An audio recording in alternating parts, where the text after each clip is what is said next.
Buonasera e ben ritrovati a questo nuovo appuntamento con le informazioni di Prealpina. Oggi giovedì 29 maggio. Scontro frontale tra un'auto e una moto, oggi pomeriggio a Casciago in via Manzoni.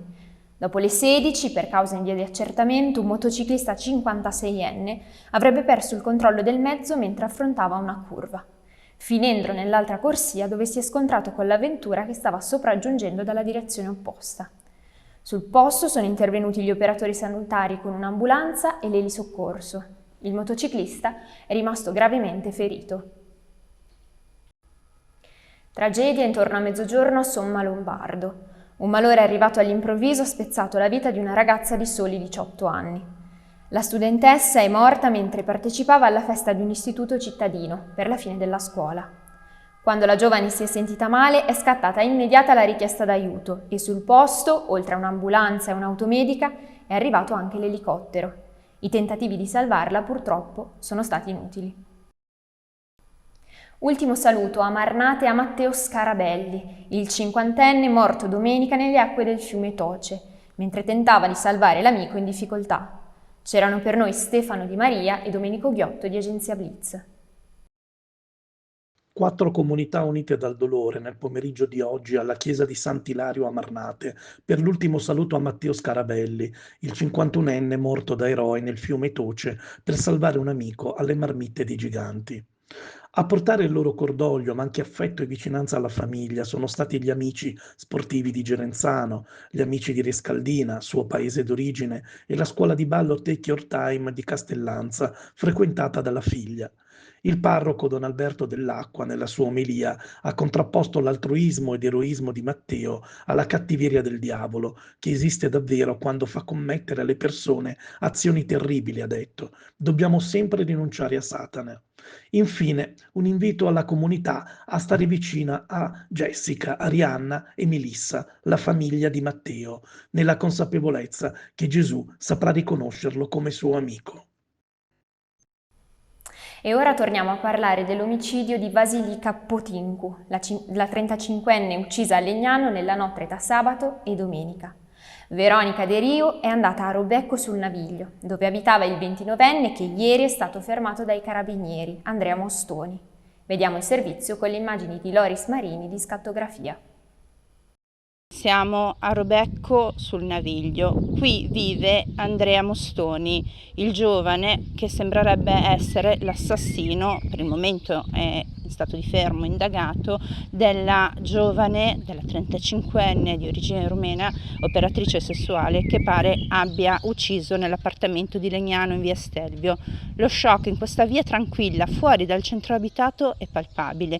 I residenti quasi non lo conoscevano, lo vedevano pochissimo. Qualcuno non sa neanche che volto avesse questo ragazzo, un fantasma per molti. Alcuni addirittura hanno detto non ne vogliamo sapere niente. Abbiamo sentito alcuni vicini di casa che riferiscono di un ragazzo tranquillo. Da quanto tempo viveva qui in questa palazzina? Ma allora viveva qui da un po' di anni, però non l'abbiamo, cioè almeno personalmente lo vedevamo poco, ecco, era poco a casa. Non si vedeva neanche, No, non si non vedeva so neanche neanche riconoscerlo. che auto avesse. No, non l'ho mai visto io.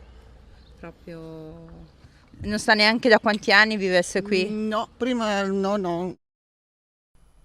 Luino, rissa davanti alla stazione nella serata di ieri. Un giovane di 21 anni è stato accoltellato e i carabinieri hanno fermato un 18enne. Tutti i dettagli nel servizio di Massimiliano Martini. Dalla Sassaiola alle coltellate, risultato un ragazzo in ospedale e un altro in carcere con la pesante accusa di tentato omicidio. La rissa è andata in scena mercoledì sera davanti alla stazione ferroviaria di Luino, dove si sono affrontati circa 10 giovani tra i 18 e i 21 anni.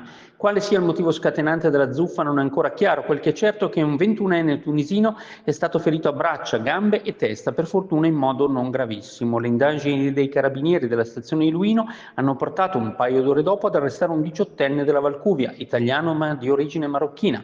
Il giovane sarà sentito nei prossimi giorni dal GIP per la convalida. E ora cambiamo decisamente pagina, marciapiedi di Masnago invasi dalla vegetazione incolta. La denuncia arriva dai residenti che hanno difficoltà a passare lungo il tratto verso la Brunella. Barbara Zanetti ha raccolto la testimonianza di uno di loro. Ci troviamo all'angolo tra via Monguelfo e via Crispi e come potete vedere il marciapiede è quasi completamente occupato, il passaggio dalle siepi che invadono il passaggio appunto del marciapiede, più che siepi, la selva. Passeggiare qua è un po' complicato, o no? Ma non tanto quanto forse per la passeggiata, quanto per l'attraversamento e l'arrivo dei veicoli che hanno la visione occultata da parte di questa vegetazione, certo, per cui non si vedono sopraggiungere i veicoli. Possiamo andare lì vicino. Per quando attraversiamo a piedi, perché poi il passaggio pedonale è oscurato. È oscurato, certo. Possiamo andare a vedere. Certo.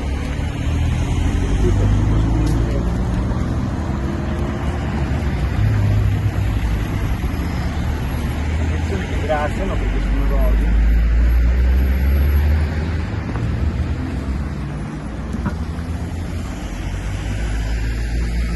Eccoci, per cui quando bisogna attraversare all'incrocio con via... Bisogna alzare il livello d'attenzione perché la visuale è coperta dalla vegetazione. Una nave va a fuoco, ma è un'esercitazione, simulato un naufragio davanti all'Isanza, un'opportunità per testare l'efficacia dei protocolli di ricerca e soccorso. Ce ne parla Maurizio Roberto. Esercitazione a Dormelletto con un traghetto in fiamme e terremoto. Il CRIMIDEM ha provato i soccorsi. Un traghetto in fiamme sul Lago Maggiore, 150 persone in acqua e sulla spiaggia. È stato lo scenario riprodotto per 4 ore il 28 maggio a Dormelletto dal Centro di Ricerca e Formazione dell'Università Piemonte Orientale. Più di 200 operatori e studenti del Master Internazionale di Medicina dell'Università di Novara si sono attivati insieme alle forze dell'ordine, vigili urbani e militari per salvare vite umane in acqua e sulle sponde del lago di fronte al Pilolino Beach di Dormelletto. Simulato anche un contesto di emergenza a seguito di un evento sismico che ha reso inagibile le vie di comunicazione su rotaia e su strada e inaccessibile una parte dell'ospedale di zona. I finti feriti sono stati trasportati all'ospedale di campo di Dormelletto. Ieri era l'anniversario dell'affondamento della nave Goduria davanti alle acque di Lisanza, poco distante da Dormelletto, dove morirono 4 persone. Basket, riflettori su Varese. Mentre la società ha blindato il talento di casa Matteo Librizzi, nelle prossime ore verrà firmato un nuovo contratto triennale, coach Castritis è già concentrato sulla prossima stagione. Ascoltiamo le sue idee nel servizio di Giuseppe Sciascia.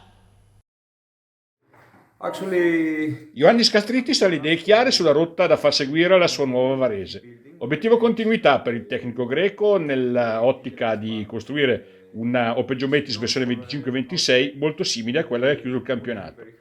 Dare continuità a quello che abbiamo fatto negli ultimi mesi del 2024-25, le dichiarazioni del tecnico ellenico alla guida di Varese anche nella prossima stagione, proseguendo nella costruzione di un gruppo solido e coeso. Vogliamo tenere insieme il più possibile gli italiani che hanno mostrato una grande chimica e sono stati pronti a lavorare tutti i giorni in allenamento. Giocare nel modo giusto per rappresentare la tradizione gloriosa di Varese. Daremo il massimo in termini di impegno e energia, con l'obiettivo di rendere i tifosi orgogliosi di quello che vedranno tutti i giorni in campo. È una cosa alla quale tengo molto. Tanti i temi e le notizie che troverete sulla Prealpina di domani, disponibile in edicola e sui supporti digitali. Sentiamo qualche anticipazione da Luca Spriano. Sì, grazie Giulia. Dunque diamo uno sguardo a ciò che troverete sulla Prealpina domani in edicola e sui dispositivi digitali. Torneremo sul delitto di Legnano, approfondimenti, gli sviluppi dell'inchiesta, le testimonianze raccolte nel paese dell'uomo fermato e una riflessione di Pasquale Martinoli sulla tragica piaga dei femminicidi. Per la politica proporremo l'intervento di Roberto Vannacci, vice segretario della Lega, che parla di Varese e auspica un risveglio per il futuro. Riflettori anche sul prossimo Gay Pride a Varese, sarà Vladimir Luxuria la madrina. Spazio poi al premio Rosa Camuna, tra i premiati oggi a Milano anche eccellenze varesine e un riconoscimento alla memoria per Carlo Lucchina. E ancora La novità del nuovo collegamento diretto in battello fra Laveno Mombello e Santa Caterina del Sasso. Poco fa lo avete ascoltato per lo sport, per il basket, coach Castritis, coach di Varese, ha parlato alla Prealpina. Avete ascoltato un estratto, domani ampio servizio sull'intervista realizzata da Giuseppe Sciascia. Questo e molto altro domani sulla Prealpina. Grazie Luca, e con questo anche per oggi è tutto. L'appuntamento con l'informazione di Prealpina torna come sempre domani e a voi tutti l'augurio di una buona serata.